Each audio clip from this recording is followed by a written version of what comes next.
कृष्णा मित्रों, कैसे हैं आप? आशा करते हैं बहुत अच्छे होंगे। आज के इस वीडियो में हम जानेंगे कि कैसे हुई भगवान श्री कृष्ण की मृत्यु और कैसे खत्म हुआ पूरा यदुवंश। ऐसी ही रोचक आध्यात्मिक और अन्य प्रकार के ज्ञान की वीडियो हमेशा देखने के लिए हमारे चैनल को सब्सक्राइब करना न भूलें। तो चलिए बिना देरी किए हुए शुरू करते हैं आज का ये ज्ञानवर्धक वीडियो। महर्षि वेद व्यास ने महाभारत की कहानी को 18 खंडों में संकलित किया था। युद्ध के पश्चात भी बहुत कुछ ऐसा रह में जानना बहुत जरूरी है। 18 दिन चले महाभारत के युद्ध में रक्तपात के सिवाय कुछ हासिल नहीं हुआ।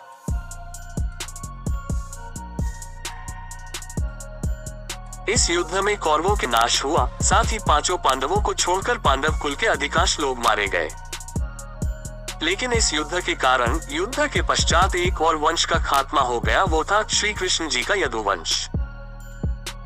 महाभारत कौरवों और पांडवों के बीच हुए युद्ध का वो रूप है जिसने कुरुक्षेत्र की धरती तक लाल कर दी थी। कहा जाता है इस भयंकर युद्ध में इतने लोगों ने अपनी जान गंवाई थी कि आज भी उनके लहू से कुरुक्षेत्र, जहां महाभारत का युद्ध लड़ा गया था, की मिट्टी का रंग लाल ही है। महर्षि वेद व्यास ने महाभारत की कहानी को 18 खंडों में संकलित किया था। कुरुक्षेत्र का युद्ध इस ग्रंथ का सबसे बड़ा भाग है, लेकिन युद्ध के पश्चात भी बहुत कुछ ऐसा रह गया जिसके विषय में जानना बहुत जरूरी है, जिनमें भगवान श्री कृष्ण की मृत्यु और द्वारका के नदी में समा जाने की घटना अत्यंत महत्वपूर्ण है।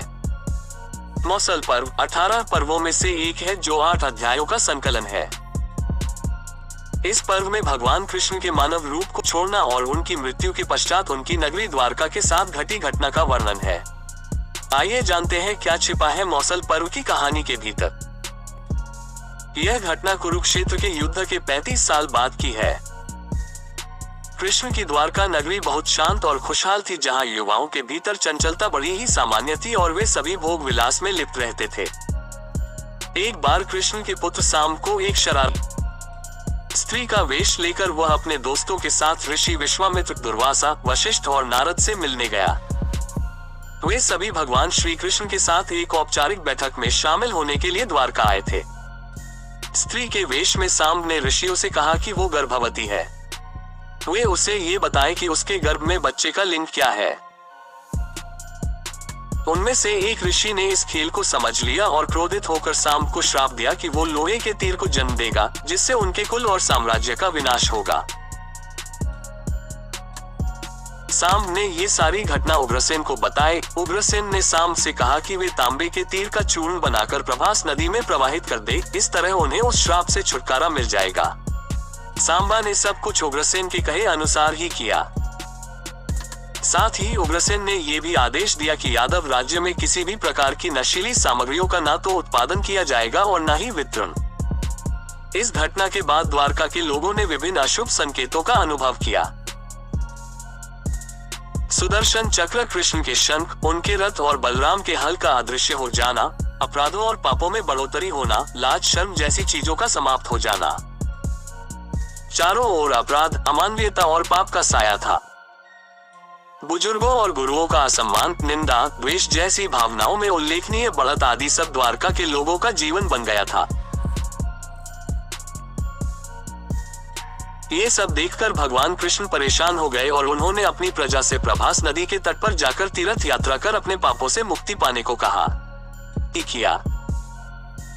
परंतु जब सभी यादव प्रभास नदी के किनारे पहुंचे तो वहां जाकर सभी मदिरा के नशे में चूर होकर भोग विलास में लिप्त हो गए। मदिरा के नशे में चूर सात्याकी कृतवर्मा के पास पहुंचा और अश्वत्थामा को मारने की साजिश रचने और पांडव सेना के सोते हुए सिपाहियों की हत्या करने के लिए उसकी आलोचना करने लगा। वही कृतवर्मा ने भी सात्याकी पर आरोप मढ़ने शुरू कर दिए। बहस बढ़ती गई और इसी दौरान सत्याकी के हाथ से कृतवर्मा की हत्या हो गई। कृतवर्मा की हत्या करने के अपराध में अन्य यादवों ने मिलकर सात्याकी को मौत के घाट उतार दिया। जब कृष्ण को इस बात का पता चला तो वे वहां पर प्रकट हुए और एरका घास को हाथ में उठा लिया। ये घास एक क्षण में परिवर्तित हो गई, जिससे श्री कृष्ण ने दोषियों को सजा दी। मदिरा के नशे में चूर सभी ने घास को अपने हाथ में उठा लिया और सभी के हाथ में मौजूद वो घास लोहे की छड़ बन गई। जिससे सभी लोग आपस में ही भिड़ गए और एक दूसरे को मारने लगे। वह भ्रू, दारुक और भगवान कृष्ण के अलावा अन्य सभी लोग मारे गए।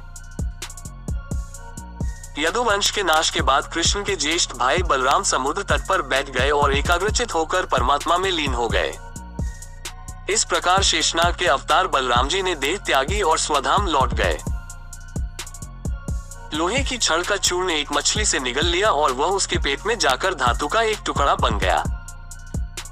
जीरू नामक शिकारी ने उस मछली को पकड़ा और उसके शरीर से निकले धातु के टुकड़े को नुकीला कर तीर का निर्माण किया।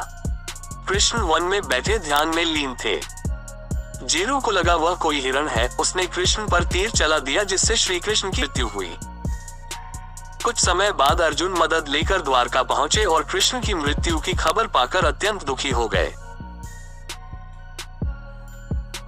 कृष्ण के जाने के बाद द्वारका में उनकी 16,000 रानियां, कुछ महिलाएं, वृद्ध और बालक ही शेष रह गए। वे सभी इंद्रप्रस्थ के लिए रवाना होने लगे। इसके बाद उस क्षेत्र में सभी देवता और स्वर्ग की अप्सराएं, यक्ष, किन्नर, गंधर्व आदि आए और उन्होंने श्री कृष्ण की आराधना की। आराधना के बाद श्री कृष्ण ने अपने नेत्र बंद कर लिए और वे सशरीर ही अपने धाम को लौट गए। महाभारत युद्ध की समाप्ति के बाद जब युधिष्ठिर का राजतिलक हो रहा था तब कौरवों की माता गांधारी ने महाभारत युद्ध के लिए श्री कृष्ण को दोषी ठहराते हुए श्राप दिया कि जिस प्रकार कौरवों के वंश का नाश हुआ है ठीक उसी प्रकार यदुवंश का भी नाश होगा। और हुआ भी ऐसा ही।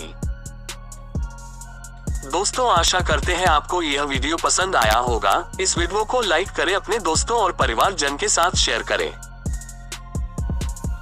हमारे चैनल को सब्सक्राइब करें और बेल आइकॉन को क्लिक करके ऑल नोटिफिकेशन को ऑन कर देवें, जिससे आपको हमारी सब्जी लेटेस्ट वीडियो के उपलब्ध टाइम पर मिलते रहेंगे। धन्यवाद। आपका जीवन सफल और सार्थक बने। जय श्री कृष्णा। श्री कृष्ण गोविंद हरे मुरारे हे नाथ नारायण वासुदेवा।